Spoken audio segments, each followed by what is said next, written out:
Fiesta! What are you doing now? Oh, I was just getting ready for my new review. It's a game that I found that's called Fiesta.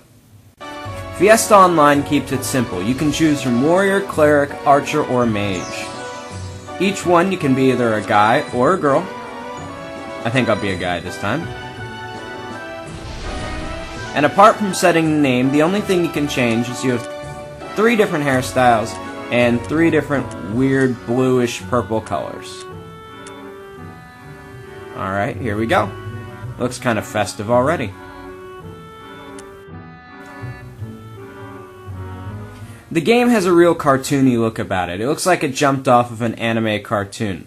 They use cell shading for the characters, and the backgrounds are very simple but brightly colored. The one thing that I'm already struck to find is that the starting city doesn't seem as festive as I thought it would be. There's no balloons, and in fact that's laundry out hanging.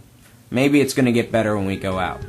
Lo and behold, the first thing I need to fight is a slime. I'm not exactly sure what Asian MMOs have against these little boneless creatures, but it seems like I'm beating up my fair share of them between these games. Now, I chose to be a mage, which means I have absolutely no attack power in my staff, but I've already burned through my mana, so I'm just gonna have to kill this guy the old-fashioned way. Nope, looks like I got a quest above my head. Let's see what that's all about. How to pick items up. No, good thing is they gave me the ability to get rid of that option. The game is really colorful. As you can see here, I'm running through just a group of flowers that I found along the roadside. It's little things like this that make the game very interesting, at least as you pass through your generic forest. Also, this isn't a continuous world, it's zones. But they take a lot of effort, just like that sign showed, to just tell you what each zone is, and if you should be there or not for the level that you are. Now I'm in the new zone. You can see it's slightly more green and colorful. Use some of my magic missile. When you're down on health, you can go ahead and turn into a mushroom house, and it slowly regenerates your health. I don't know why a mushroom house. But when you also gain a level, you can go ahead and give extra points to where you want it. I'm going to put it in intelligence. And you can also take your spells and abilities and add points to them as well, increasing their attack or their casting times. I'm going to go ahead and power that one up.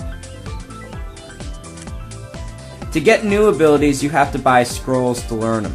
I went ahead and bought one. I'm just going to show you. I'm going to apply it to my character right here, and there it is.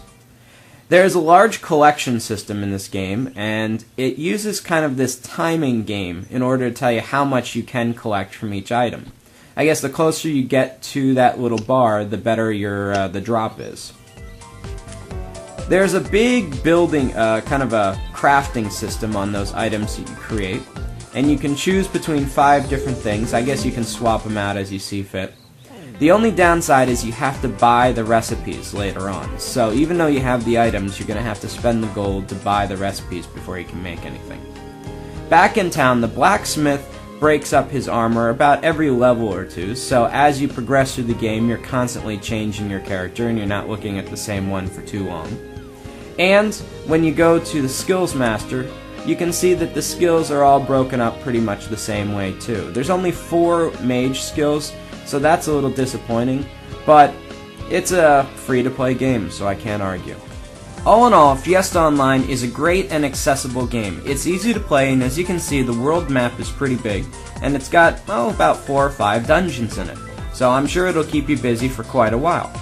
The downside to this game is, although it looks great and plays great, it's just kind of vanilla. It never really left much of an impression on me. For one, I had no idea who I was or where I was. There was no legend or lore like Warcraft will give you. It also didn't feel completely connected from mission to mission. It's just kind of like these were the things you had to do. All in all, I have to give this game a 3.5 out of 5. It's a great game and I recommend it, but it's just not a party.